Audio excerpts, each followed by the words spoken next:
এগুলো কিছুই না, একদম ফাও জিনিসপত্র। এত নর্মাল জিনিসপত্র যদি তুমি না পারো তাইলে কিন্তু সমস্যা ভাইয়া।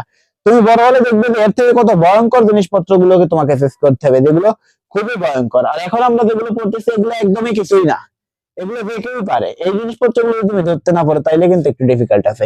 এই প্রমাণটা যদি তুমি না পারো তাইলে কিন্তু তোমার জীবনটা একটু কঠিন হওয়ার সম্ভাবনা আছে। তো এই প্রমাণটা কিন্তু সবাই পারি অ্যাকচুয়ালি, আমি জানি সবাই পারি যে এবি এসি ভেক্টর কে এবিসির একটি সামান্তরিক। তো তুমি প্রথমে একটা সামান্তরিক আঁকো। তো সামান্তরিক কিভাবে আঁকতে হয়, এইদিকে একটা টান দিবে, এরপরে এইভাবে একটা সুন্দর মতো টান দিবে। টান দেওয়ার পরে একটা চতুর্ভুজ আকৃতির একটা অংশ পাবে, এটাকেই বলা হচ্ছিল সামান্তরিক। তো তুমি সামান্তরিককে ইন্ডিকেট করো এ বি সি ডি। তো কথা বলো, তিনি বলছেন যে এ সি এবং বিডি। এসি মানে এদের কর্ণ কি এসি, এবং এদের কর্ণ মাঝ বরাবর দিয়ে কর্ণটা গেছে, এটাই তো হচ্ছিল বিডি। বিডি ভেক্টর দ্বারা কে এবি এবং এডি। এবি মানে এই ভেক্টর এবং এই যে ভেক্টর, এর মাধ্যমে প্রকাশ করো। সুন্দর না? এটা কি হয়েছে, এটা তো ত্রিভুজে চলছে যে সামান্তরিকও চলছে একই সাথে দুইটা। এই যে কর্ণ এবং এটি একটি কর্ণ, এই যে দুইটা vector.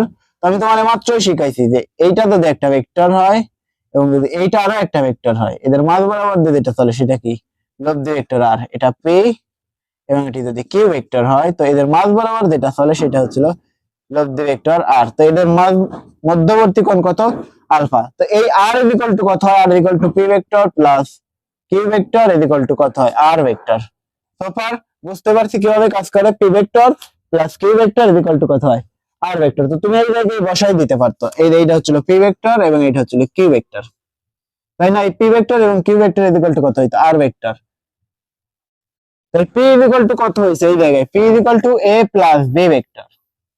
P is equal to A plus B vector, তাই না? এই যে P is equal to A plus B, A plus sorry এ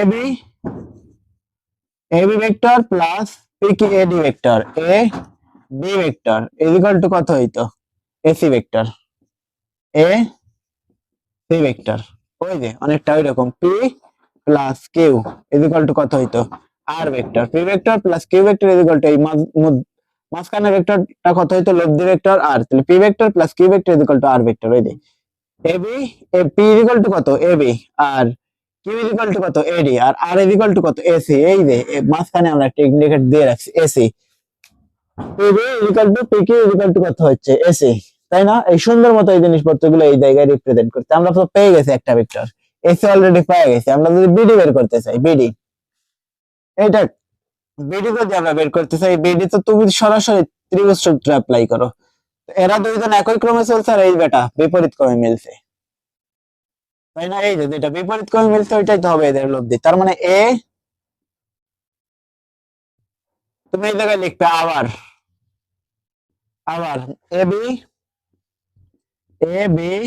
তো তুমি শর্ট ফর্মে লেখা শিখাই আমি তোমার। এই যে অংশ এটা যদি পি হয়, তো এটা ধরছে হচ্ছিল কিউ, এটা যদি এস ধরি আর এটা কি ডি, তো পি প্লাস এস এইটাই কিন্তু কিউ এর সমান, P plus S, P vector plus S vector is equal to কত হইতো এই যে কিউ ভেক্টর কিউ। তো দেখো তো এই জায়গায় পি কত হইতো, এই যে পি ইজ ইকুয়াল টু কিন্তু A B vector plus S is equal to কত এই যে বি এবং D vector, B D vector is equal to কত হইতো এই যে এ এবং D. Q is equal to কত হইতো A D vector, A D vector. তো দরকার আমাদেরকে এই বিডি ভেক্টরটাকে বের করা, বি ডি। এই যে বিডি যদি আমরা বি এবং ডি ভেক্টরকে বের করতে চাই, তাইলে এই এডি ভেক্টর থেকে যদি আমরা এবি ভেক্টরকে বিয়োগ করাই, এডি ভেক্টর মাইনাস এ বি ভেক্টর, তাইলেই তো আমরা পেয়ে যাবো হচ্ছে হলো বিডি ভেক্টর। পেপার পেয়ে গেছি আমরা বিডি ভেক্টর, দুইটাই কিন্তু আমরা পেয়ে গেছি। এই যে একটা ভেক্টর পেয়ে গেছি আমরা বিডি ভেক্টর, এবং এই যে একটা ভেক্টর পেয়ে গেছি আমরা সেটা হচ্ছে হলো এসি ভেক্টর। দুই লাইনের প্রমাণ, এক লাইন দুই লাইন। আমি তোমার সহজ করছি, এই জায়গায় সংক্ষেপে প্রকাশ করাইছি। তো অ্যাকচুয়ালি পরীক্ষার হলগুলোতে পিক করাটা খুব কঠিন, এই কারণে এই দুইটা অংশে দেয়া থাকে যে এ বি সি ডি কোনটাকে কি ধরবো। বাট সেম জিনিস কিন্তু ওই যে পি কিউ এস আর ওইভাবে যদি তুমি চিন্তা করো তাইলে তোমার থিঙ্কিং প্রসেসটা অনেকটাই খুব সুন্দর হবে। এবার যদি তুমি এ বি সি ডি এই জিনিসপত্রগুলো যদি থিঙ্কিং করতে যাও তাইলে অনেকটা প্যারা। কেন প্যারা? কারণ এই জিনিসপত্রগুলো আমরা পার করে এসেছি, আমরা জানি তো পরীক্ষার হলগুলোতে স্টুডেন্টের সাথে কি কারবার গুলো ঘটে। তো এই এ বি সি ডি এতগুলো প্যারামিটার সেট করতে গেলে স্টুডেন্ট আসলে ভয় পাওয়া যায়, কোনটা থেকে কোনটা করবো, কোনটা করতে গিয়ে প্যাচ ম্যাচ লাগে শেষ। এই প্যাচটা কিন্তু লাগানো যাবে না তোমাকে। প্যাচ যদি লাগাইতে না চাও তাইলে তোমাকে এই সিঙ্গেল সিঙ্গেল মাঝখানে এগুলোকে ধরে নিতে হবে, যে এটা পি, এটা কিউ, এটা এস, এটা আর, তুমি নিজের ইচ্ছাধীন ভাবে ধরে নিবে। বাট সব থেকে সুন্দর হয় যদি তুমি এই ভেক্টরটাকে পি ধরো, এটাকে কিউ ধরো এবং মাঝেরটাকে আর ধরো। এইভাবেই প্রকাশ করা হয় ম্যাক্সিমাম ক্ষেত্রে ভেক্টর। সুপার, এই গেল দুইটা ভেক্টর। তো এই এই এ এবং ডি কে যদি আমরা বের করতে চাইতাম তাহলে এই যে ভেক্টর আমরা পাইছি এই দুইটা ভেক্টরকে একবার যোগ করাইতাম আর একবার বিয়োগ করাইতাম, তাইলে আমরা পেয়ে যাইতাম। তো এইটা যদি আমরা 2 নং সমীকরণ দেই এবং এইটাকে যদি আমরা 1 নং সমীকরণ দিই, ম্যাথ করাচ্ছি তো আমরা সমীকরণ ধরতেই পারি। তো দেখো তো 1 নং সমীকরণ প্লাস 2 নং সমীকরণ, এই দুইটাকে যদি তুমি একবার যোগ করাইতে তার মানে তাহলে কত হইতো? A AC plus BD, A C plus B D, AC plus BD, এই যে এসি প্লাস বিডি। তার মানে এই যেটার আগে মাইনাস আছে, এইবার এই মাইনাসটা এই পজিটিভের সাথে কিন্তু ভ্যানিশ হবে, তাই না? এই যে এবি আর এই যে এবি, প্লাস এবি আর মাইনাস এবি কিন্তু একবার বিয়োগ হবে, কারণ যোগ করাচ্ছি তো, যোগ করলে এরা দুইজন একবার বাদ যাবে। তার মানে এই এডি আর এডি যোগ হয়ে কত হবে? 2AD, 2AD হয়েছে। এই গেল একটা কনসেপ্ট। পাশাপাশি আমরা তো দরকার আমাদেরকে এই এডি ভেক্টরটা বের করা, এই যে এডি আমরা কিন্তু পেয়ে গেছি। কথা হচ্ছে যদি আমরা এই যে বিডি এবি ভেক্টরটাকে বের করতে চাই তাহলে আমরা 1 থেকে 2 কে আমরা একবার বিয়োগ করাবো। প্রথম ভেক্টর অন 1 নং সমীকরণ থেকে যদি আমরা 2 নং সমীকরণকে বিয়োগ করাই তাইলেই কিন্তু আমরা পেয়ে যাবো চলো কত? বিডি, এই যে এইটাকে পেয়ে যাবো এ বি। তো চলো তো যদি আমরা বিয়োগ করাইতে চাই, যেটাকে যোগ আছে ওইটা কিন্তু প্লাস হয়ে যায়, বিয়োগ আছে বিয়োগের সাথে বিয়োগ গ্রহণ করলে কি হয়? প্লাস, আর এই প্লাসের সাথে কিন্তু মাইনাস হবে। তার মানে এই এডি পূর্বের বার যোগ হয়েছিল, এবার এই মাইনাস এডি আর এই প্লাস এডি কাটা যাবে, বাঁচবে কোনটা? এই এবি প্লাস এবি, কত হবে? 2AB। তার মানে কত হয়েছে? A C plus B D is equal to কত হবে? 2, না না না, এটা হচ্ছিল মাইনাস, এই যে মাইনাস তো আমরা করছি যে একটা থেকে আর একটা মাইনাস করছি, AC minus BD is equal to কত হয়েছে? 2, 2 উপরেরটা হচ্ছিল এডি আর এইবার হবে হচ্ছিল এ বি, এ বি।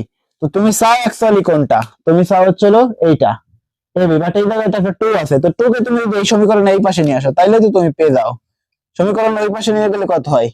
যে A D is equal to half of AC plus BD. বুঝছ না কনসেপ্টটা? সুন্দর। তো এইটাকেও তুমি ওইভাবে লিখতে পারো, সমীকরণ ওই পাশে নিয়ে গেলে লিখবে কি AB, AB vector is equal to কত হইতো? Half of AC minus B D. জস, এই তো মিলছে, সবগুলো কনসেপ্ট মিলে গেছে না? তো তুমি এইভাবে চাইলেই মিলাই দিতে পারতে। সোফার ফিনিশ। এই জিনিসপত্রগুলো যদি তুমি ধরতে না পারো তাইলে কিন্তু তোমার বিপদ আছে। আর এই জিনিসপত্র পারা উচিত, এগুলো কিছুই না, একদম ফাও জিনিসপত্র। এত নর্মাল জিনিসপত্র যদি তুমি না পারো তাইলে কিন্তু সমস্যা ভাইয়া। তুমি বড় হলে দেখবে যে এর থেকে কত ভয়ঙ্কর জিনিসপত্র গুলোকে তোমাকে ফেস করতে হবে, যেগুলো খুবই ভয়ঙ্কর। আর এখন আমরা যেগুলো পড়তেছি এগুলো একদমই কিছুই না, এগুলো যে কেউই পারে। এই জিনিসপত্রগুলো যদি তুমি ধরতে না পারো তাইলে কিন্তু একটু ডিফিকাল্ট আছে। তো চলো তো আমরা একটা আরো একবার দেখি যে এই যে ভেক্টর একটা সামান্তরিক 4টা প্যারামিটারকে আমরা ধরে নিয়েছি যে এ বি সি।